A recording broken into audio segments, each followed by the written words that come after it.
Beatty, Theater Operations Manager. Join me as we explore special effects makeup. In my 8 years at the Kauffman Center for the Performing Arts, I have witnessed some pretty epic battles on the Muriel Kauffman stage. Opera, ballet, and theater alike, the best tragedies generally have a sword fight or a duel of some kind. To help the audience believe that those fights are real, we use makeup. With some of the basic makeup tricks I'm going to show you today and a little fake blood, those fights suddenly become cringeworthy. Today I'm going to show you how to make fake blood using a few staples out of your pantry and how to make a believable cut and bruise to fake out your... We're going to start today with our fake blood recipe. We want to be able to have it on hand when we're making our cut and bruises later, and it does take about 10 minutes to sit and cure properly. You will find this recipe in the Future Stages Festival activity packet. For this demo, I will be cutting the recipe in half and only using the ingredients on your screen. So we're going to start with our ingredients.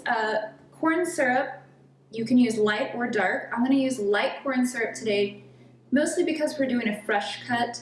If you are using it for a stage effect, most of the time the darker the color on stage, the better it's going to read. If it's a real light color on stage, it may look more fake than real. But we are going to use the lighter corn syrup today, and it's going to give her a little bit more rich red color.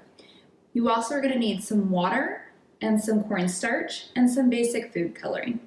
These are the very general basics, but you can always add on, and that's in that recipe as well, that you can play with the consistency by adding some chocolate syrup or cocoa powder. I've even seen recipes with fruit punch added to them just to give them more flavor if you are going to use them with those fangs in your vampire costume. So we've pre-measured some of these today, and I'm going to start with a 1/3 cup of my light corn syrup. Now this has a very thick consistency. You can see it's very thick when it's pouring out. You can use a rubber spatula and just scrape it out of your measuring cup. So we're using 1/3 cup of corn syrup. And then I'm going to add to that 1/8 cup of just plain water. And then we're going to mix that together with the whisk.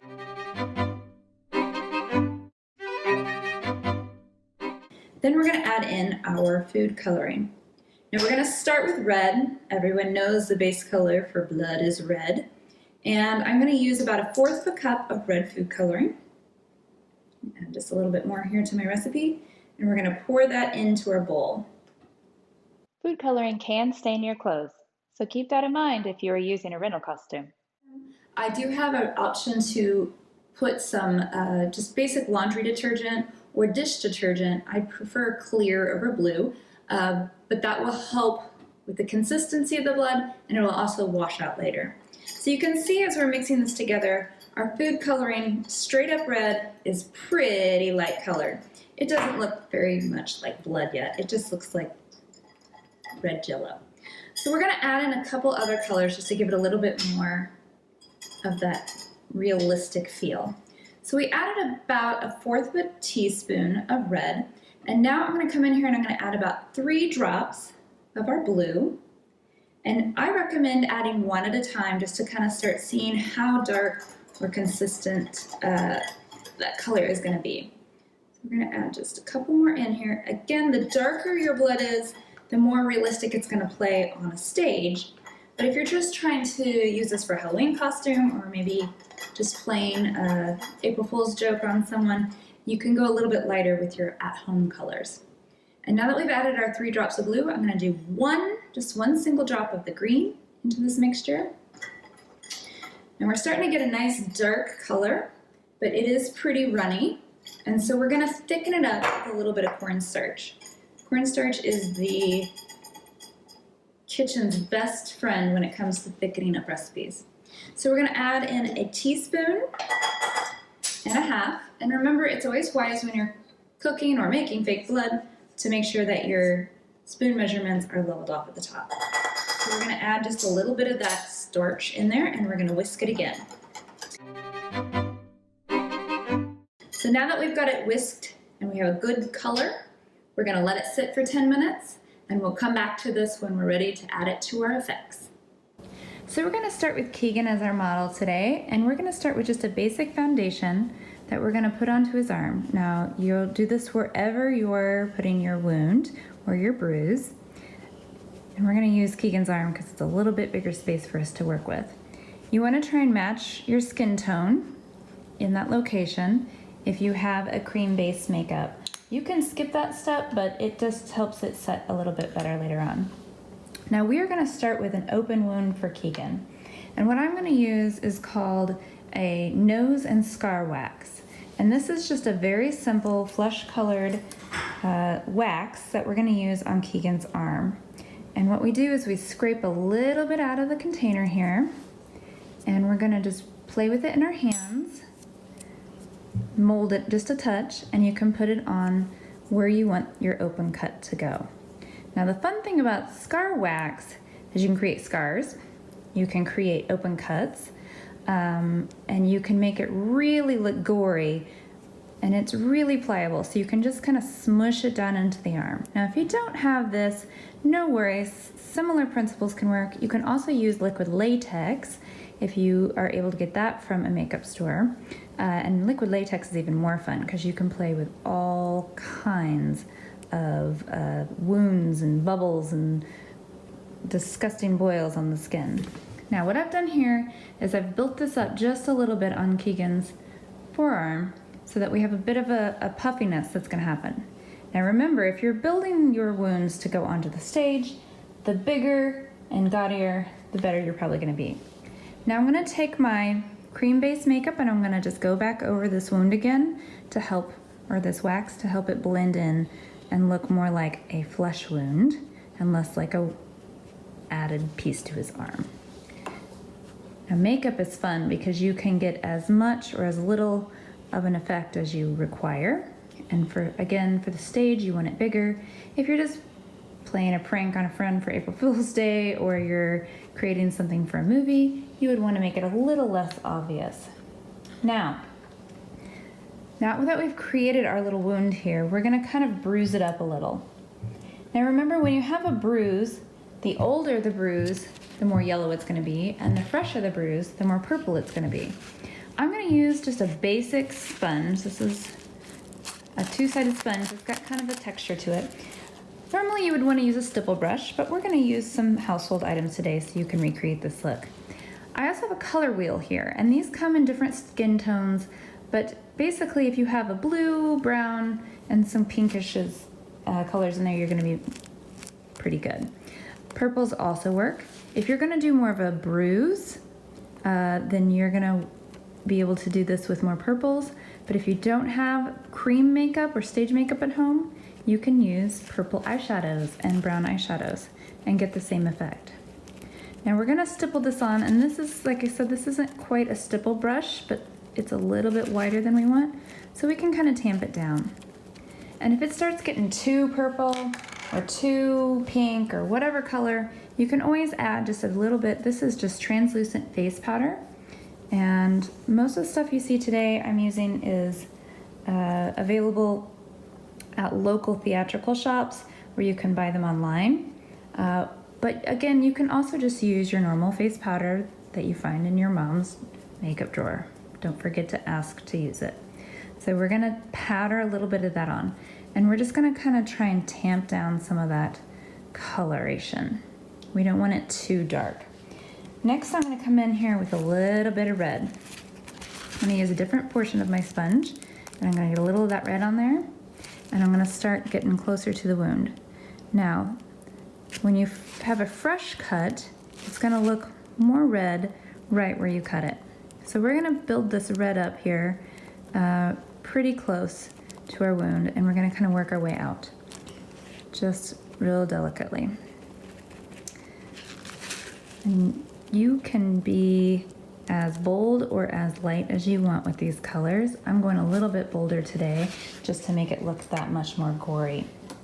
Now, for fun, we're gonna go ahead and we're gonna cut this wax. Now remember, we used wax, so we're not going to hurt Keegan, but you do need to make sure you know where normal skin is and where the wax is. And we're gonna take, in this case I got a fork, you can use a little knife, you can use a toothpick, actually works really great. And we're gonna move our fork or sharp edge, and again, don't use a sharp edge, just something with a little bit of a prick on the end. And you're gonna make it thinner on the edges and thicker in the middle. And what's cool about this is we're gonna put a little bit of pressure on the first bit of our cut, and as we get to the thicker part of the wax, we're gonna make it a little thicker, and then we're gonna thin it out. And as you get closer to the wound, you can see how it kind of gapes open here in the center. And that's pretty gory if you're up close to it. Now that we've done this, we're gonna taper it off again on the end. I'm gonna open it up just a little bit more. Most wounds, unless you get cut with a really, really sharp item, is not going to necessarily be a perfectly straight line. So it's okay to have a little bit of a jagged edge in there. Now, the center of our wound is going to have more of a dark red, and the outer edges are going to be more of a lighter red. So I'm going to use actually a lipstick pencil, and we're just going to draw inside that cut we just created with that wax. And by doing that, it helps us start to visualize where that cut might be. It also gives our blood, when we add it in, a nice base. So we're just gonna really thicken that up. If you don't have a makeup pencil, you can always come in with a brush. And I have a really thin makeup brush here, but a paintbrush works just as good. And I'm gonna get just a little bit of brown cream makeup. And again, if you don't have the creams, you can do this with eyeshadows, as long as you're using really dark browns or dark, almost blacks for your cut. And we're just gonna dip that darker color in the very center of that wound to help us really make the inside of that pop. Remember, the darker the blood color from the stage, the more likely it's gonna play. Now, you can use fake stage blood that you've purchased, and most of the fake stage blood you're gonna find is gonna be pretty thick in consistency. Or we can use our recipe from earlier. And you can eat it. It's edible. That's right, Keegan. It's edible. At least the one we made is edible. Now, the stage blood that you might find from a stage company is probably not edible. Yeah. So what we're gonna do here is you can check the consistency on the edges of your glass by just pulling it up and seeing how thick it is.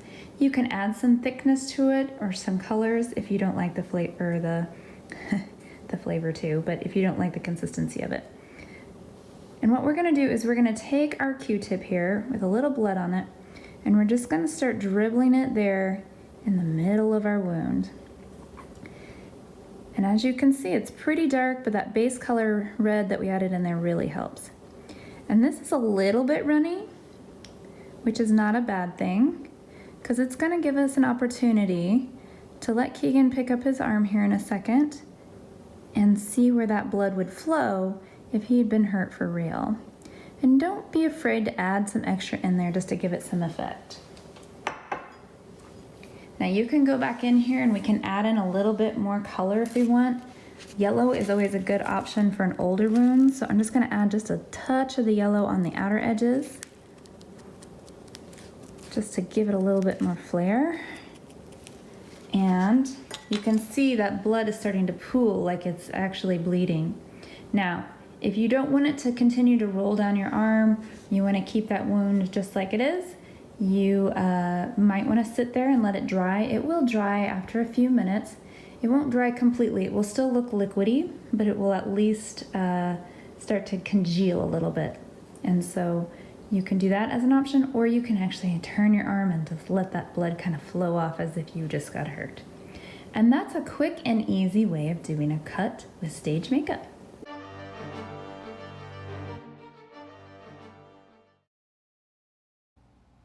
Thank you for joining me in this tutorial and for participating in the Kauffman Center's Future Stages Festival. We appreciate your continued support. Oh no, Keegan, what happened? Nothing, it's just makeup.